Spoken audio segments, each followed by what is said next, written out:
Chapter 1. At the company's annual gala, my girlfriend, the CEO, had just announced that I'd won the grand prize, a cruise for 2 with her. But before I could even react, her favorite male assistant, Ethan, snatched the ticket from her hand, tore it to shreds, and then took her hand, declaring possessively to me, "Who do you think you are? The president is my fiancée, and I will not allow her to go on a trip with you, my girlfriend, Victoria," who had always been a stickler for keeping business and personal life separate, not only did nothing to stop him, but publicly voided the prize. She then handed the project I was about to complete over to Ethan, under the guise of rewarding me with a few days off. My colleagues all whispered for me to keep my cool. After all, he was the CEO's boy toy, right? I just nodded agreeably, took off my lead designer's ID badge, and handed over all my work files. "A few days off? That's not nearly enough," I said magnanimously. "I'm resigning. Assistant Miller can have all my projects. I wish the president a long and happy love life." Chapter 1 continued the moment I threw in the towel. The entire hall fell silent, then erupted. My colleagues rushed over, urging me not to be impulsive. I was a founding member, after all. I had poured 10 years of blood, sweat, and tears into this company, helping build it from nothing into a powerhouse on the verge of going public next year. To leave now just wasn't worth it. But Victoria, my girlfriend of 10 years, a relationship we had never made public, merely glanced at me without a word. Her assistant, Ethan Miller, saw her silent approval, and his expression grew even more smug. "Sincere," he said with a sneer. "You're threatening to quit just because the president won't go on a cruise with you? You really think you're all that? You think the company can't function without you?" Other colleagues tried to smooth things over. Assistant Miller, Manager Harrison, didn't mean it like that. He was just, "It's all right, Big L," I said, patting my colleague Lawrence on the shoulder to cut him off. I waved a hand breezily. "My mind is made up. Everyone, I'll see you when I see you." Just as I was about to leave, Victoria, who had been silent all this time, finally spoke, her voice devoid of any emotion. "Sincere Harrison, you've given 10 years to this company. It wasn't easy getting to this point. If you leave, don't regret it later." Her words sounded like a warning, a way for me to save face. But I knew better. She was just maintaining her public image as a loyal and righteous leader, absolving herself of the responsibility of casting aside a key contributor. I smiled faintly. "Don't worry," I said. "I won't regret a thing." As I walked away from the gala, memories of the past decade flooded my mind.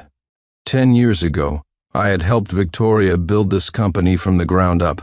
To grow the business, I worked day and night, churning out design after design, taking our firm from obscurity to an industry leader. I never imagined I'd be the one forced out. But we were on different paths now. If Victoria believed that she and her little assistant Ethan could lead the company to a brighter future, then I would respect her choice.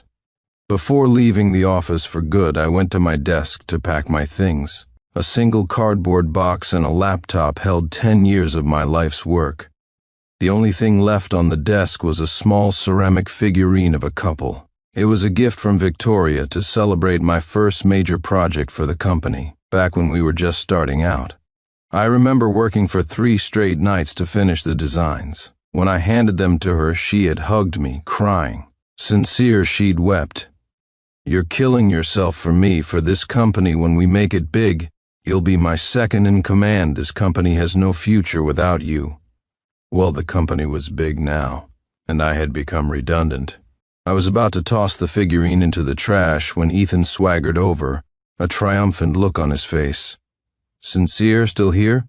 The president has already appointed me as the acting manager in your place," he gloated. "She said if I do a good job, I'll get a promotion and a raise. You're a cast-off now." He paused, studying my face for a reaction. When I said nothing, his grin widened. "It makes sense if you think about it. The president is a multimillionaire CEO, and you're just a junior manager.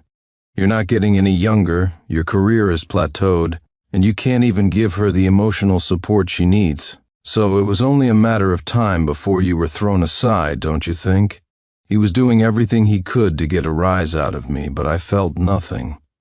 Ethan was the kind of guy who had a silver tongue but not an ounce of actual talent. Not long after he was hired, Victoria had been on the verge of firing him, but Ethan started shadowing her, flattering her endlessly, and soon she never mentioned firing him again. Not only did she promote him to her personal assistant, but she would praise his garbage-tier designs as if they were masterpieces, poisoning the company culture until sucking up became the new norm. I had no interest in trading barbs with him. I just nodded perfunctorily. "You're right, you're so right. I wish you two a long and happy life together." Ethan seemed to choke on his words, desperately searching my face for any sign of a crack in my composure, but found none. Just then, the familiar click-clack of high heels approached. A glint appeared in Ethan's eyes. He suddenly snatched the ceramic figurine from the desk and smashed it on the floor. With a sharp crack, the pieces scattered. He pressed his hand down onto the shards and screamed, "Sincere, the manager position is yours. I'll resign right now, just don't hit me, please don't hit me." Before I could even process what was happening, Victoria shoved me aside and shielded Ethan with her body. She frantically cradled his hand. Seeing the blood, this woman who was normally so calm and collected, lost her mind. She whirled on me, roaring with fury. "Sincere, are you insane? This is the office. How dare you assault someone? I see now that firing you was absolutely the right decision. Right now, drive me and Ethan to the hospital. If anything happens to his hand, you will be held fully responsible with that." She threw her car keys at my chest. I looked at her, at the way she was fiercely protecting her little darling, and suddenly the woman before me was a complete stranger. Victoria was smart, she was rational, yet she hadn't even bothered to ask what happened. She didn't even notice that the shattered object on the floor was the gift she had personally chosen for me, a gift I had treasured for 10 years. How could I possibly be the one to break it? Whatever. It didn't matter anymore. I picked up the car keys, went downstairs and drove them to the hospital. In the back seat, Ethan leaned against Victoria's shoulder, whining pitifully. "Miss Preston, I think I should just resign. Give the project back to Manager Harrison before he gets emotional and attacks me again." Victoria soothed him gently. "Ethan, I'm the boss here. Sincere is just a fired employee. As long as I'm here, no one is going to hurt you." Sitting in the driver's seat, watching their tender moment, all I felt was a bitter irony. I sent a single text message. "Dad, I've decided to come home and inherit the family business. Chapter 2. I come from the Harrison family, the wealthiest family in the region, but I had always wanted to make a name for myself on my own merits. During my first venture, I met Victoria. I was drawn to her fierce, unyielding spirit. After we started dating, I willingly sold my own company to support her dream, so we could build something together. To cut costs, I took the lowest possible salary without complaint. My father called me several times, asking me to come home and take over the family fortune, but I always refused, pouring my heart and soul into Victoria and our company. Now the love and the dream I had fought for felt like a joke. At the hospital, Victoria immediately went with Ethan to get his hand treated. I was about to leave when I heard her call my name from behind. "Wait." Sincere, she ran up to me, breathless, and grabbed my hand. Her tone softened. "I'm sorry, I was too harsh with you earlier. Ethan has depression, which is why I didn't stop him from acting out at the gala. I was just scared just now, so please don't overthink it." I looked at her, at this long unseen gentleness, but felt no stirrings in my heart. I just waited calmly for what she would say next. Victoria paused, then said seriously, "About your resignation. I've thought it over and I can't accept it. This company is the fruit of our labor. It's going public next year. If I let you go, what will the employees think of me? Besides," she took a step closer, her gaze soft and affectionate, "the figurine that broke was the one I gave you all those years ago. It made me think about our past. You've given so much to this company. I can't just abandon you like this. Take a few days off to rest. After a while, I'll find an excuse to bring you back. I'll even raise your salary by 30%, okay?" I looked at her, and all I felt was scorn. This whole impassioned plea to stay was in the end about her fear of gossip and damage to her reputation. As for her feelings, it was all an act. I was about to refuse when Ethan's voice called for Victoria from a nearby room. She immediately became anxious, with no time for a longer conversation. "It's settled then," she threw over her shoulder as she rushed to his side. I shook my head, a cynical smile on my face. Too bad. I wasn't going to waste any more of my life on her. Back at our apartment, I gathered some of the recent design drafts for my project, intending to destroy them. They represented countless hours of work, but they were a sunk cost, and sunk costs shouldn't influence major decisions. Just as I had the pile of drafts ready, Victoria came home. She stared at the papers in my hand, her expression strange. Luckily, the shards didn't go too deep. "Ethan's hand is fine, he just needs a few days to recover." I said nothing, moving to put the drafts into the shredder. She lunged forward and slammed the off button. "Don't destroy these," she said, looking a bit guilty. "I'll take them for Ethan to use. His hand is injured, and a few projects are urgent. Since you're almost done with these anyway, he can just polish them up and we can submit them. It's more efficient." She reached for the drafts, but I pulled them back sharply. "I am not giving him my designs," I said flatly, handing my hard work over to Ethan so he could take the credit. Did she really think I was that much of a fool? Victoria froze, her face etched with disappointment. "Sincere, you're becoming so petty. If you hadn't hurt his hand, would he need to use your drafts to finish the project?" Then, catching me off guard, she yanked a handful of pages from my grasp and stormed out, slamming the door behind her. I looked down at the remaining half-torn drafts in my hand. I felt ridiculous. I had given 10 years of my life. I got no love in return, no gratitude. And as I was leaving, she still wanted to rip a piece of me off to gild that pretty boy Ethan. The irony was suffocating, but it didn't matter. The drafts she stole were just initial sketches. They were a long way from being complete, and a hack like Ethan would never be able to get them to a point where a client would be satisfied. After shredding the rest of the drafts, I packed my bags and took everything that belonged to me. Before I left, I took off the ring from the ring finger of my left hand, the one Victoria and I had exchanged as a promise of our future, and placed it on the coffee table. Chapter 3. That night I moved back into my family's villa. My parents saw that I was troubled and didn't press me about Victoria. Instead, just before bed, Victoria called me. Her voice was tired and impatient from the moment I answered. "Sincere, have you resorted to running away from home now? Did everything I said to you at the hospital mean nothing? I already promised to keep your job and give you a raise. What more do you want to fuss about? If you're not back here by tomorrow night, we are completely over, and don't even think about coming back to the company." Then she hung up, not even giving me a chance to reply. It didn't matter. We were already over, and I had no intention of ever going back to that company. The next morning, my father took me to begin taking over parts of the family business. An assistant came to me. "Mr. Harrison, the contract with Miss Preston's company has expired. Should we renew it?" Only then did I remember. The only reason Victoria's company had landed a contract with Harrison Corporation was because my father, seeing me work myself to death on projects, had pulled some strings. In terms of qualifications, her company was nowhere near the level required for a partnership with us. "Follow standard procedure," I said coolly. The assistant understood. I was no longer giving Victoria a free pass. He then reminded me that there was a business banquet that evening hosted by Harrison Corp, and that my father wanted me to attend in his place. I agreed and threw myself into my work. Soon after, a notification popped up on my phone. It was from Ethan. "Check your feed." Confused, I opened my social media. The first post was from him. It was a picture of him in a new designer suit, holding hands with Victoria. The caption read, "The president is so generous to reward me for submitting the project on time last night. She took me on a date and bought me this suit. I'm the luckiest guy in the world." The comments section was full of our former colleagues, all fawning over them.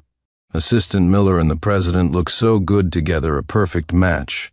I bet it won't be long before Assistant Miller replaces Manager Harrison, maybe even gets promoted to vice president. Ethan replied with feigned humility. Then Victoria herself liked the post. She didn't deny any of the comments speculating about their relationship. She even added her own comment. "Keep up the good work, Ethan. Next year, I'll give you shares in the company." Looking at the screen, overflowing with Ethan's smug happiness, I scoffed. It seemed Victoria truly believed in his abilities. At this rate, the company wasn't far from going bankrupt. I casually liked the post. The moment I closed the app, Victoria called, her voice dripping with annoyance.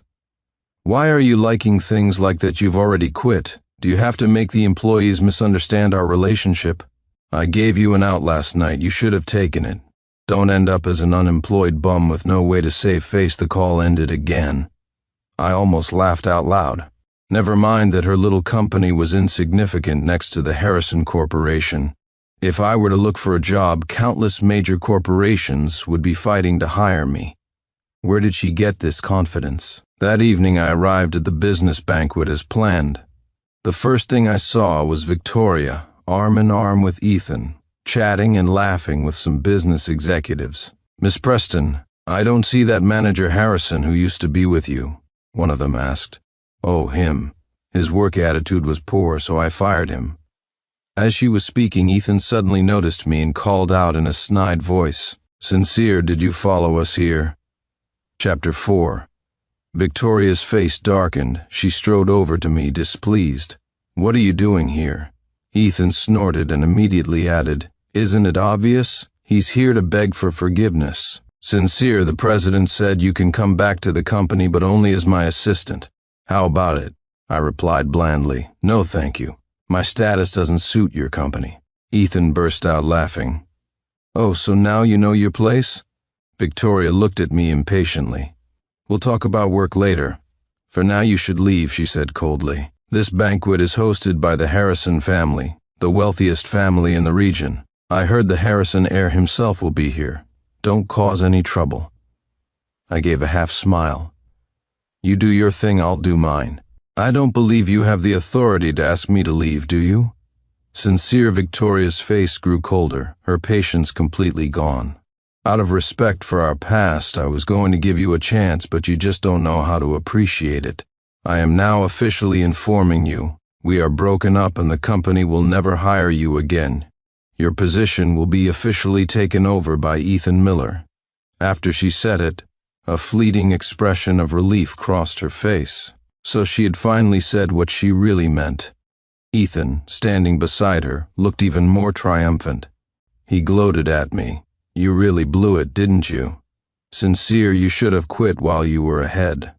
Now look at you, you've got nothing, ha-ha." Just then, two executives walked towards me, their faces lit with excitement. Victoria recognized them as clients. She shot me a glare and hurried to greet them with a smile. "Mr. Zimmerman, Mr. Wright, were you satisfied with the designs we sent over last night? Let's find some time to discuss the next project." The two men being intercepted looked annoyed. Mr. Zimmerman brushed her aside and said bluntly, "What was that garbage you submitted last night? A 3-year-old could have drawn something better. When we signed the contract, we specified that we only work with Mr. Harrison. Since your company changed designers without informing us, you can expect a letter from our lawyers." Victoria froze, trying desperately to explain. But the two executives walked right past her, came to me, and bowed respectfully. "Mr. Harrison," they said, fawning, "we've worked together many times, but we never imagined you were the son of the wealthiest man in the region. We look forward to your guidance in the future." In an instant, Victoria stared at me in utter disbelief, whispering to herself, "Son of the wealthiest man?" Chapter 5. "Sincere is the son of the wealthiest man? He's the Harrison heir? That's impossible." Victoria quickly turned and hurried after the two executives. "Mr. Zimmerman, Mr. Wright, Sincere is just an employee of mine. Are you sure you haven't mistaken him for someone else?" Ethan, standing beside her, nodded in agreement. "Sincere was just fired by our president. He wouldn't be trying to fool people just because he shares the same last name as the richest family, would he? You mustn't be deceived." Mr. Zimmerman's face turned grim. He let out a cold laugh. Deceive you? Why would Mr. Harrison need to do that? He was gaining experience at your company, but his true identity is the young master of the Harrison family. You're so blind you couldn't recognize greatness right in front of you, and you had the audacity to fire him? The nerve those words left Victoria completely dumbfounded. Soon, other guests recognized me and began to crowd around. It's Mr. Harrison, let's go pay our respects. So that's the Harrison heir. Seeing the scene unfold, Victoria looked up at me, her eyes wide with desperation. Sincere, are you really the Harrison heir? Why did you never tell me? I saw the regret and remorse in her eyes, but said nothing. A throng of guests swarmed me, their faces plastered with sycophantic smiles, quickly pushing Victoria to the side. She called my name anxiously from behind the crowd, but no one made way for her. Mr. Harrison, you are truly a man of remarkable talent. I'm Chairman Chen of the Fangyu Group. I'm Wang Kai from the Shulin Group. We look forward to working with you. These executives were all of a higher social standing than Victoria, yet they were treating me with such deference. Watching this, Victoria's face grew paler and paler. Finally, she snapped back to reality and started shoving her way through the crowd, shouting, "Everyone, move! Sincere is my boyfriend!" Move! Her shout caused the crowd to part. I, of course, heard her. The irony was palpable. In the 10 years we were together, I had almost never heard her so loudly and directly refer to me as her boyfriend. Now that we were broken up, now that she knew who I was, suddenly she was going public. Victoria finally pushed her way to me, her eyes red with unshed tears.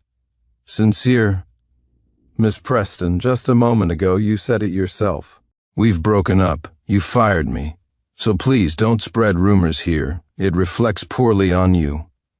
My cold, distant tone made the tears finally fall from her eyes. Sincere, I was just joking earlier. Please don't be mad at me, okay? I was actually planning to make you vice president. I had to laugh at that. And I did. Miss Preston, we worked together for 10 years. Let's not waste time on empty promises. But Victoria tried to say more, but several executives who recognized her and now understood the situation between us started to clamor. Miss Preston, what is the quality of these designs you've been submitting lately? Can't you see all these amateur mistakes? I was planning to visit your office tomorrow, but it turns out you kicked Mr. Harrison out? Others chimed in.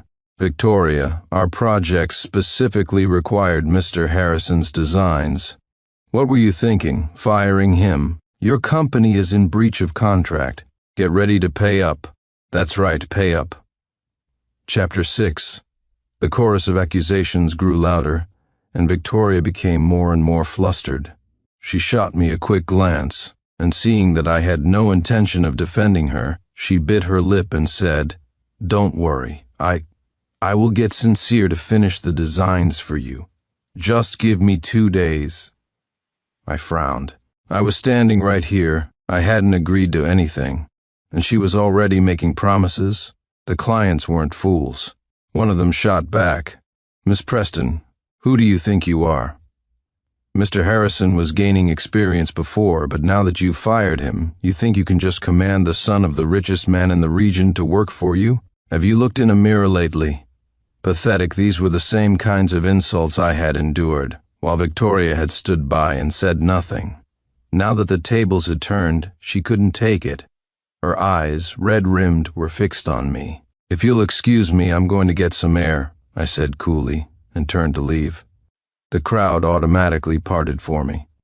Victoria was left behind, surrounded by angry clients demanding compensation for breach of contract. Ethan ran over, trying to shield her, but after being called a kept man a few times, he scurried away to hide. I went out to the rooftop terrace for a breath of fresh air. Staring up at the starry night sky, I felt calm but also a little hollow. Thinking about Victoria's predicament didn't bring me the thrill of revenge I might have expected. It just made me reflect on how much things had changed. When I first met Victoria, she thought I came from an ordinary background. As the company grew, she started to worry that I had ulterior motives, that I would demand a stake in the company. The truth was, I couldn't care less about her shares. All I ever wanted was a sense of accomplishment. Money? I had more than enough, but Victoria grew more and more distant, and after becoming a CEO for so long, she even started to look down on me. The truth is, we were never on the same path to begin with. Suddenly, Victoria's voice came from behind me. She walked over, staring at me, her voice choked with a mixture of grievance, sorrow, and accusation. "Don't you have anything to explain to me?" I was confused. Explain what? We were already broken up. Why did you lie to me? Why did you play with my feelings? "Sincere, say something," Victoria sobbed, pounding my shoulder with her fists. The blows weren't hard, but they were filled with a sense of betrayal. I frowned, grabbed her wrists, and pushed her away. Her accusations made no sense. Who was the one that betrayed a 10-year relationship? "That's enough, Victoria. Please, have some self-respect," I said, my voice sharp. Victoria stared at me, seeing that the passion in my eyes was gone. She froze. As if realizing something, her expression grew more and more frantic. "Sincere, please don't be like this, okay? I forgive you for hiding your identity from me. Are you still upset about Ethan? That was just a joke. I'll fire him, okay? I love you, I really do, you can't leave me." She reached for my hand as she spoke, but I pushed her away again, more firmly this time. "Victoria, you're not the type to cling like this. We are over. Please stop bothering me." Chapter 7, Sincere, you... I had never spoken to Victoria with such a harsh tone before. Pushed away, she looked pained, her voice breaking as she choked out, "Sincere, what am I supposed to do? You can't just leave me with this mess. The clients specifically want your work. Ethan's designs will never pass. I'm sorry, but that's not my problem," I said flatly. "I'm not your employee anymore." Not wanting to get entangled with her any further, I left the banquet. When I got home, my phone was flooded with messages from her. She sent a picture of the ring I had left behind, our engagement ring, along with a tearful voice message. "Sincere, this ring symbolized our love. You said you would marry me, that you would love me for a lifetime. You said you would forgive me no matter what I did. You said that." Yes, I had said that. But I never imagined we would end up here. You don't fall out of love in a day. Sincere, please just help me. This company is something we built together. If you don't help me, it will go bankrupt. We don't have enough cash flow to cover all the breach of contract fees, you know that. Her messages kept coming, each one more desperate than the last. Then she started calling, a frantic, unfamiliar edge to her voice.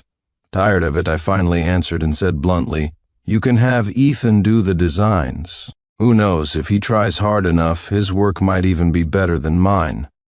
Before she could reply, I blocked her number. Ethan was now her company's project manager. Any problems with the projects were his responsibility. Victoria needed to pay the price for her choices.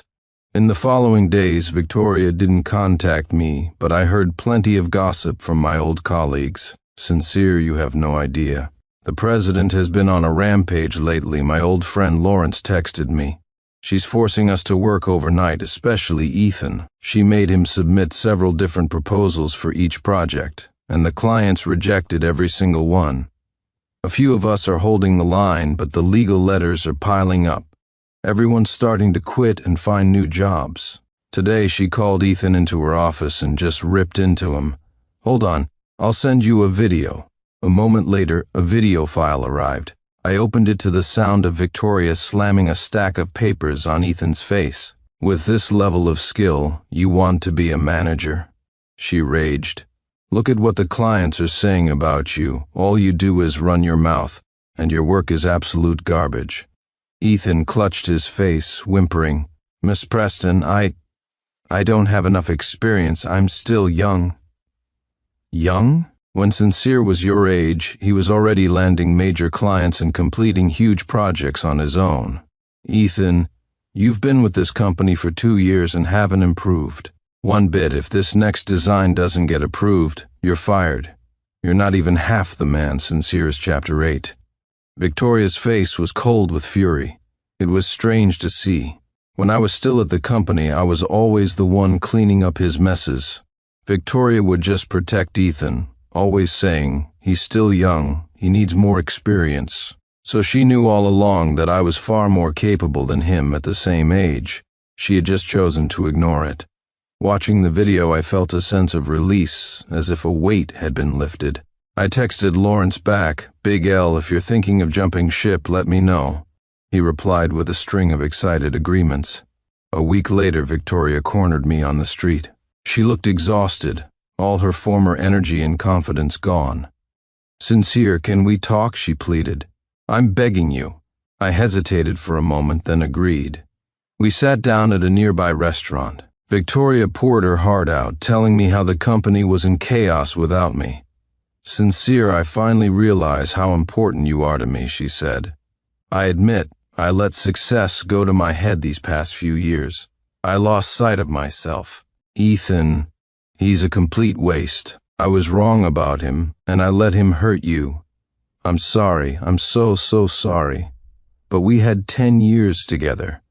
How many 10 years does a person get in life? Even friends after a fight wouldn't just leave each other to burn." She looked at me, her eyes glistening with tears. "Sincere, help me. Please?" I sighed. I couldn't help her, not really. Besides, I was extremely busy with my new responsibilities. But I did offer a solution. "I can call my old clients and ask them to give you an extension. After that, you need to find a better designer to take over the projects and mitigate your losses. That's all I can do." I paid the bill, stood up, and left. As she watched me walk away, a single tear of regret rolled down Victoria's cheek. In the days that followed, I had no time to keep up with Victoria's affairs. My parents had arranged for me to meet someone. Her name was Isabel Montgomery. She was also from a wealthy family, an only child. My parents told me that, like me, she had spent her younger years trying to build her own business. Her studio had grown successfully and eventually merged with her family's enterprise. We chatted for a bit and found we had a lot in common, including strikingly similar pasts. She had also been in a 6-year relationship that ended when she caught her boyfriend cheating on her. She hadn't dated since. We saw each other for a while and quickly decided to get married. We were both at that age. We weren't chasing passionate romance anymore. Our values aligned. There were no major conflicts, so we tied the knot. A month into our marriage, I went with Isabel for a checkup at the hospital. As we were leaving, I saw a gurney being wheeled in from an ambulance. On it, her face covered in blood, was Victoria. Chapter 9.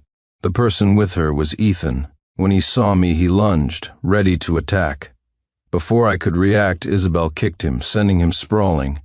Isabel had studied Taekwondo. She looked fierce and capable.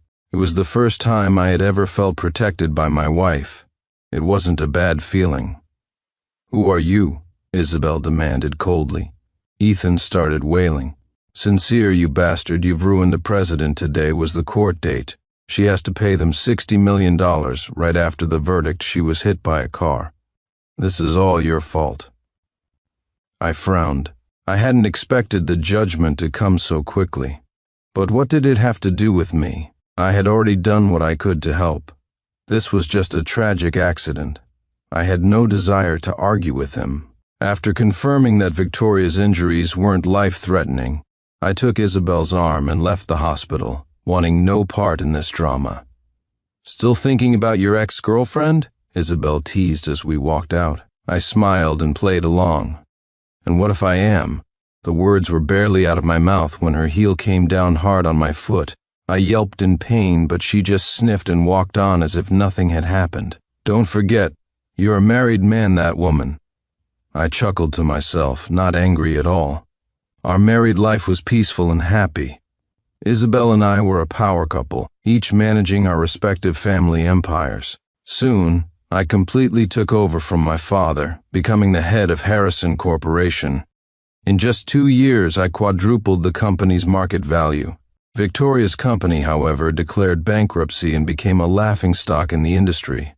I heard she had to sell her house, her car, and all her assets just to pay off the debts. 10 years of hard work, and in the end, She was left with nothing. She apparently locked herself in her room for a whole month and nearly died from illness. Hearing this, I only felt a sense of wistful sympathy. Everyone has their own life to live. It was time for me to look forward. One day I was conducting interviews for a new personal assistant. When I walked into the conference room, I saw one of the applicants was Victoria. "Sincere," she said softly, looking at me. The other interviewers all glanced at me, assuming she was my hand-picked candidate. I walked to my seat with a blank expression and gestured to the panel. "Let's begin." A flicker of disappointment crossed Victoria's eyes. She proceeded through the standard interview process: self-introduction, work experience. When an interviewer asked why she was applying for the chairman's assistant position, her eyes locked onto mine, filled with a deep, longing affection. When I was building my own company, I always had others assisting me. Now I hope to use my years of experience to assist someone else.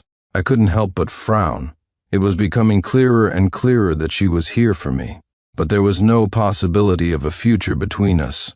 I was married, my relationship with Isabel was growing stronger every day, and I would never hire an ex-girlfriend as my personal assistant. I made an excuse and left halfway through the interview.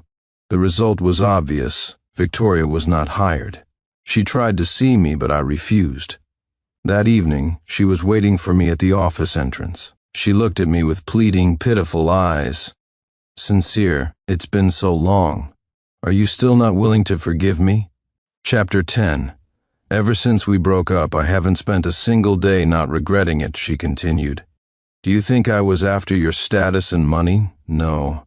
I miss you, I love you, I couldn't take it anymore and cut her off. That's enough, Victoria. I'm married.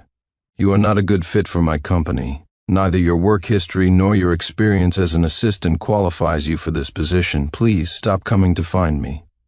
Just then, Isabel walked up. Her hand was on her pregnant belly as she gave Victoria a brief, dismissive glance. Victoria watched in disbelief as I took Isabel's arm and walked past her, got into our car, and drove away. Tears streamed down her face. A few years later, I ran into some old colleagues, and some of them would occasionally bring up Victoria. Once upon a time, she and I were comrades on a shared dream, the closest of lovers. Who could have imagined that, so many years later, this would be our ending? I heard Victoria tried to start a new business a few more times. The longest one lasted 2 years before the stress of the work made her ill and forced her to rest. She left the region. The next time I saw her, another 10 years had passed. I was on vacation with Isabel and our daughter at a scenic resort when I saw a familiar figure. I almost didn't recognize her. The old Victoria was a stunning, imposing woman with the powerful aura of a CEO. The woman sitting at the entrance of a small roadside shop, wearing faded clothes with her hair tied back carelessly, was calling out to tourists. Suddenly, her eyes met mine. She recognized me and called out, "Sincere." With Isabel's blessing, I spoke with her for a while. It turned out she had married Ethan after all, but he was lazy and entitled, living off her while complaining that she was getting old. They eventually divorced after a huge fight.